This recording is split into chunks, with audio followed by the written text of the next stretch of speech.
Magandang araw sa inyo mga ka-usual. Meron tayo ditong unit na iti-test fire.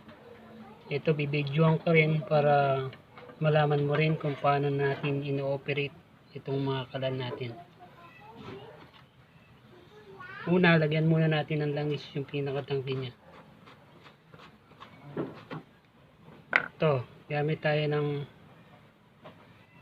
pinagpalitan na oil ng motor.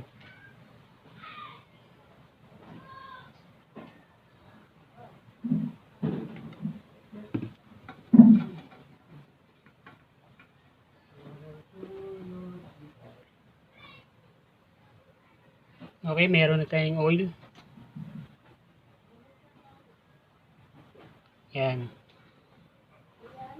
Buksan natin itong bulb. Lagyan natin ng pondo yung pinaka-chamber niya. Siguro, mga ganito lang karami.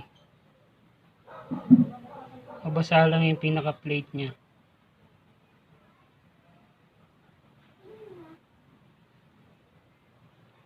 Yan, pwede na yan. Tsaka natin lagyan ng tissue yung paligid.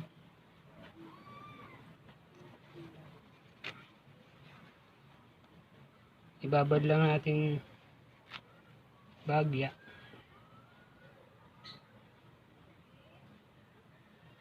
Yan, tsaka natin sindihan.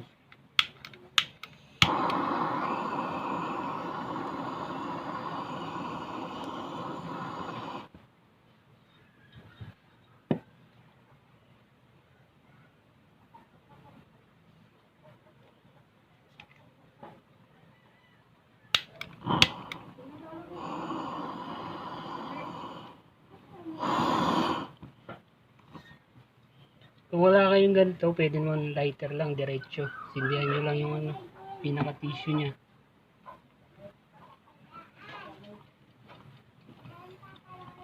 Hintayin lang natin uminit yung pinaka-chamber nya.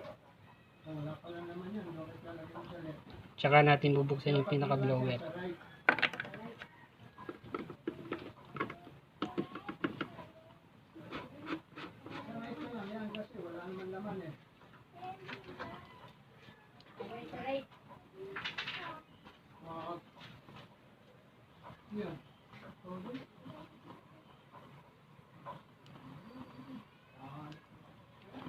Yan, pwede na siguro yan.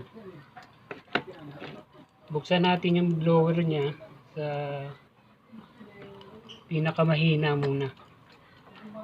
Ito yung pinaka-controller ng blower niya.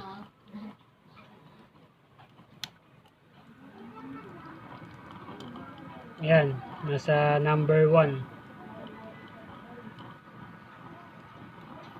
Para mas lalo siyang uminit yung pinaka-chamber niya. Kasi pag linakasan natin agad dyan, mamatay agad yung apoy, uusok. Ganyan lang muna, nasa mahinang ano lang muna siya, lakas ng blower niya.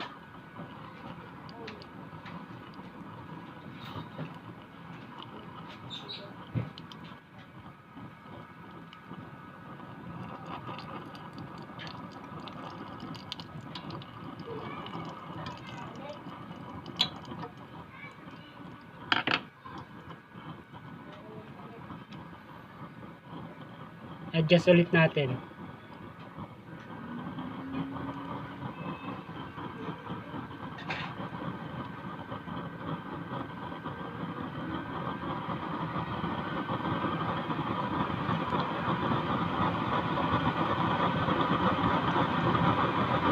Kaya pagka ganyan, pwede na yan i-todo.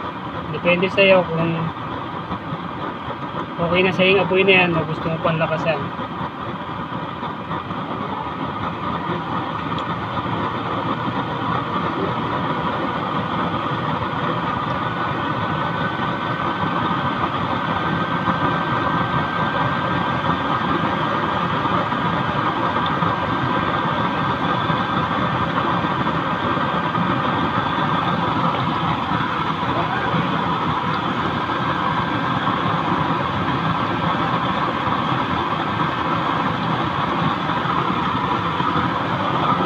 binubuksan yung pinaka ano niya, valve niya, yung pondo pa lang yan na una natin linagay sa chamber natin.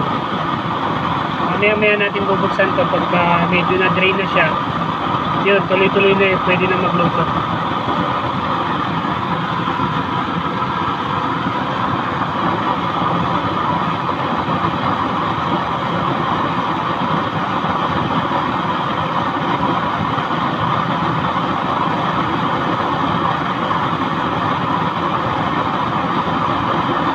Ayan, open na natin yung pinaka gate valve nya.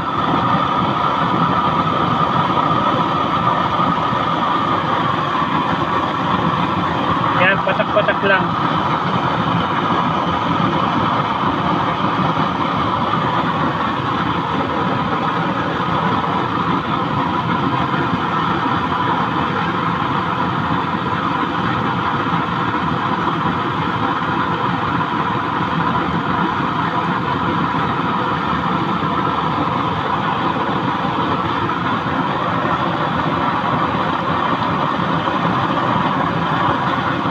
Papatayin natin, ito una natin papatayin yung pinaka valve nya.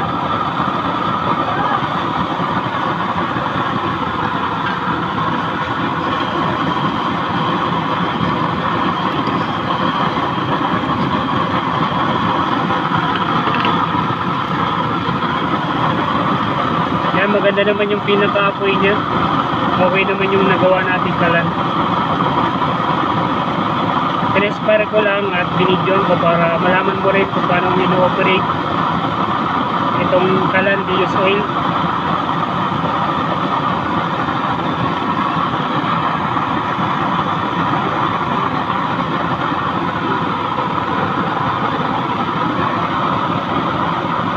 Kaya pagka ganyan, malapit na mamatay yan. Di-drain na yung pinaka-oil niya sa pinaka-chamber niya.